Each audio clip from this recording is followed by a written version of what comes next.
Hello. হ্যাঁ দিদি বলো। হ্যাঁ, কালি একটা দুধ দিয়ে যাও তো। আরে দিদি, তোমায় তো আমি কালকে বললাম যে আমি আর রাজ্যের থেকে যেতে পারবো না। ঠিক আছে।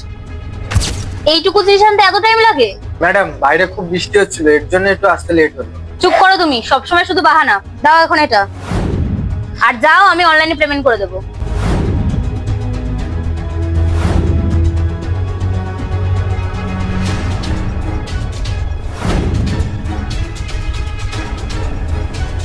হ্যালো।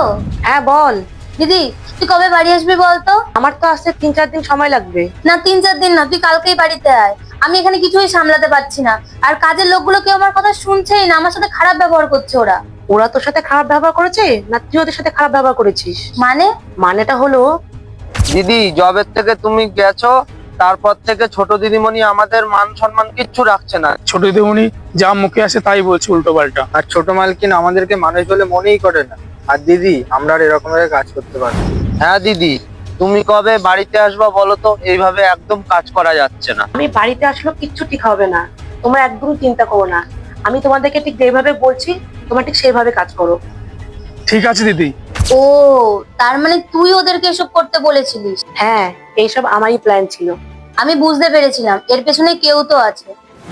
আর তুই যা করেছিস ভালোই করেছিস, কারণ আমাকে যদি এই শিক্ষাটা না দিতিস তাহলে আমি বুঝতেই পারতাম না। আজকে ওরা চলে যাওয়ার পর আমি বুঝতে পেরেছি ওদের গুরুত্ব কতটা। আমি তো এতদিন ওদেরকে নিজের গোলাম মনে করতাম।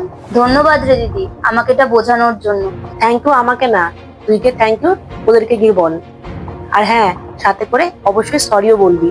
ঠিক আছে দিদি, সরি তোমাদের সবাইকে আমার এরকম ব্যবহারের জন্য। আর আজকের পর থেকে কখনো আমি এরকম ব্যবহার করব না। ঠিক আছে দিদি।